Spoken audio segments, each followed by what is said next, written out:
रात के ठीक 10:45 डोनाल्ड ट्रंप अपने इलाइट जनरल्स के साथ फ्लोरिडा के रिजॉर्ट में डिनर कर रहे थे। सब शांत था, लेकिन माहौल में एक अजीब सी टेंशन थी। डिनर खत्म होते ही ट्रंप ने जनरल्स की तरफ देखा और सिर्फ दो शब्द कहे, गुड लक। और इसी के साथ एक ऐसा ऑपरेशन शुरू हुआ जिसने पूरी दुनिया का मैप ही हिलाकर रख दिया। दोस्तों, वेस्ट के 20 अलग अलग यूएस एयर बेसिस से 150 से ज़्यादा फाइटर जेट्स और स्टील्ड हेलीकॉप्टर्स ने वेनेजुएला की तरफ उड़ान भरी। जब वे हेलीकॉप्टर कैराकस पहुंचे तो वहां की पूरी इलेक्ट्रिसिटी ग्रिड हैक कर लिया गया।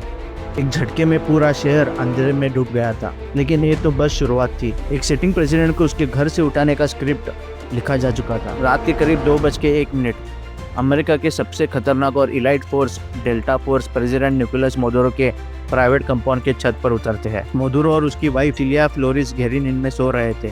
उन्हें अंदाजे भी नहीं था कि उनकी अगली सुबह अमेरिका में बीतने वाली है। डेल्टा फोर्स ने गैस कटर से दरवाजा काटा। जैसे ही दरवाजा टूटा, मोदुरो की नींद खुली। सामने मौत खड़ी देखकर वो सेफ रूम की तरफ भागे, लेकिन डेल्टा फोर्स ने उन्हें पकड़ लिया। कड़ी लगाई गई और उन्हें घसीटकर हेलीकॉप्टर में डाला गया। सुबह ठीक 4:30 बजे सूरज निकलने से पहले ही मोदुरो को न्यूयॉर्क पहुंचा चुके थे। पर सबसे हैरानी की बात, वेनेजुएला की अपने आर्मी को भी नहीं पता चला कि उनका प्रेसिडेंट किडनैप हो चुका है। अब सवाल ये है कि अमेरिका ने ऐसा क्यों किया? क्या ये सिर्फ डेमोक्रेसी बचाने के लिए था? नहीं, इसके पीछे 3 बड़े रीजन है। पहला, ऑयल। वेनेजुएला के पास दुनिया का सबसे बड़ा ऑयल रिजर्व है, लगभग 300 बिलियन बैरल से ज्यादा। ये सऊदी अरेबिया से भी ज्यादा है। दूसरा, चाइना का लोन ट्रैप। मोदुरो ने चाइना से $105 बिलियन का लोन लिया था। चाइना ने वेनेजुएला को लोन ट्रैप में फंसा लिया था और बदले में सारा तेल चाइना जा रहा था। तीसरा, रशिया प्रेजेंस। व्लादिमीर पुतिन ने वेनेजुएला को अपना साउथ अमेरिका बेस बना लिया था। वहाँ रशिया के न्यूक्लियर कैपेबल बॉम्बर्स लैंड कर रहे थे। अमेरिका के लिए बर्दाश्त से बाहर हो चुका था कि उनके पड़ोस में उनके सबसे बड़े दुश्मन रशिया और चाइना आखिर बैठ गए थे। पर कहानी हमेशा ऐसी नहीं थी। 1950s में वेनेजुएला इतना अमीर था कि उसे दुबई ऑफ साउथ अमेरिका कहा जाता था। अमेरिका और वेनेजुएला बेस्ट फ्रेंड थे। लेकिन साल 1990 में इंटरव्यू हुगो चिवाज की, उन्होंने कहा वेनेजुएला का तेल यहाँ के लोगों का है। उन्हें अमेरिकन ऑयल कंपनीज को देश से निकाल दिया।